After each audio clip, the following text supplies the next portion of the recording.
Hello and welcome to the Tracy Arm Fjord in Alaska. It is Wednesday, September 21st, 2022 at around 6 a.m. and for the next few hours, our Serenade of the Seas Royal Caribbean cruise is going to sail up the Tracy Arm Fjord toward the North Sawyer Glacier. We are on a 7-day glacier experience cruise round trip from Vancouver. Our first port of call was Sitka, and I'll share a link to that video here. Our second port of call is the Alaskan capital of Juneau, which we're going to be visiting today, but the fjord is located 45 miles south of Juneau, so the cruise will take us through the fjord, back out, and then up to Juneau. If you're unaware, a fjord is a long, narrow strip of sea nested between mountains or cliffs on both sides.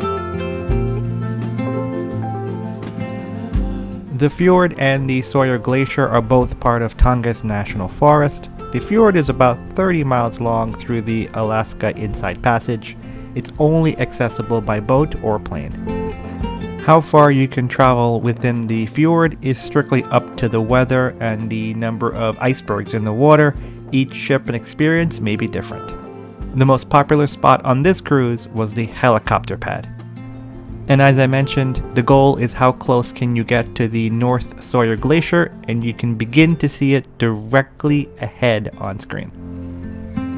The floating ice from the deck of the ship may appear small, but some of them can be quite large and deadly.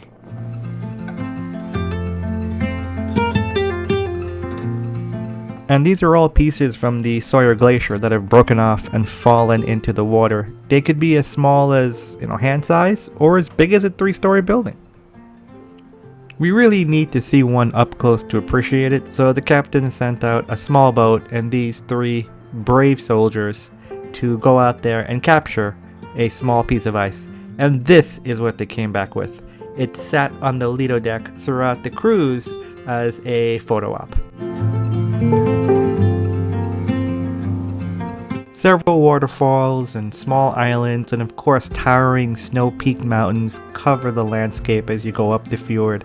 You'll also find humpback whales and seals in the water and mountain goats on land. Having a balcony or a balcony suite really adds to your experience because you're not fighting with crowds and people to get the pictures that you want to get. And again, this is the North Sawyer Glacier, the closest we're going to get to it. So I'll zoom in a bit so you can see it's about a mile wide, so it's a perfect view nestled between these 2 mountains. So around 10:30 a.m. the ship was turned around, we were heading back out the fjord, but the sun came out and we happened to be in the back of the ship, and I captured this video on my iPhone. It was such a magical view. It didn't look real to see how the sunlight just glistened off the water being green, the mountains. This was probably the best part of the fjord experience. Around 1 p.m. or so, the capital city of Juneau starts to come into view. One thing I want to talk about is where the ship docks. So a lot of videos on YouTube, you see the ship docked right downtown in Juneau, but we were not. We were docked at the AJ dock that you see here, which is located about 1 mile away from the downtown core. So if you walk it, it's going to take you about 20-25 minutes, or you could take a bus. The bus ran from the AJ dock to where the tram is, and that cost about $5 per person round trip. It's important to know this because in our particular case, our excursion wasn't starting until around 2:15. So if we got off the ship, there's really nothing to do here, and there's not enough time to go to Juneau and then come back. So just keep that in mind. And in terms of our excursion here in Juneau, well, I'll let Sierra take that part. We're at the Mendenhall Glacier. We're going to take a canoe to the glacier and the falls.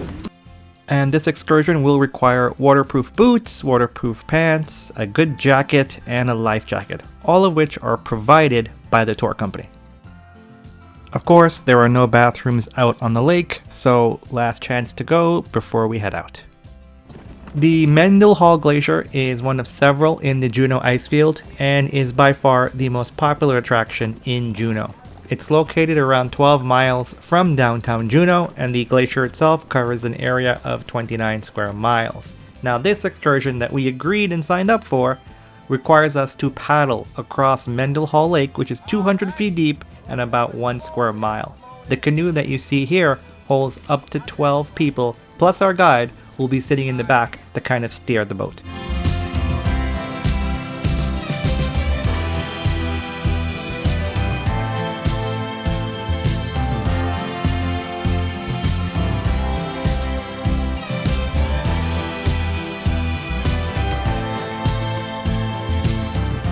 As we paddle across the lake, there are some massive pieces of floating ice next to our canoe.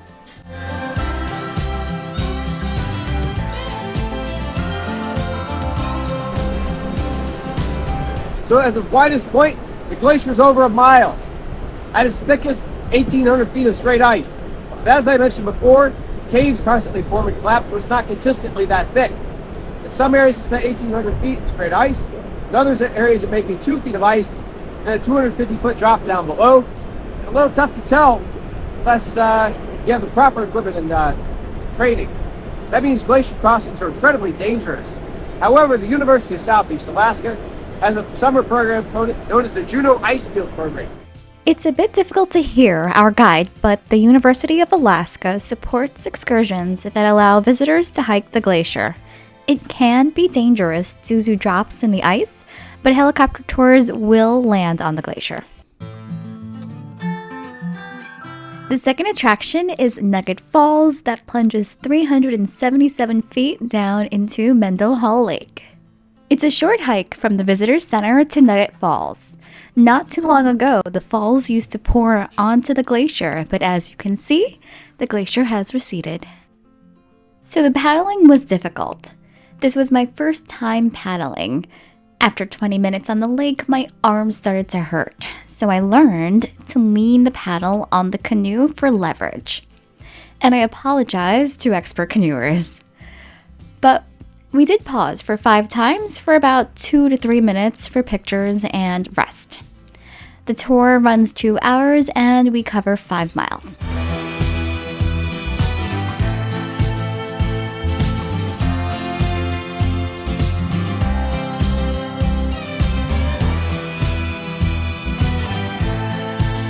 The tour operates in all weather conditions and is not recommended for anyone who is unable to perform strenuous exercises. This wraps up our time in Juneau. We'll head back to the ship and our last stop in Ketchikan.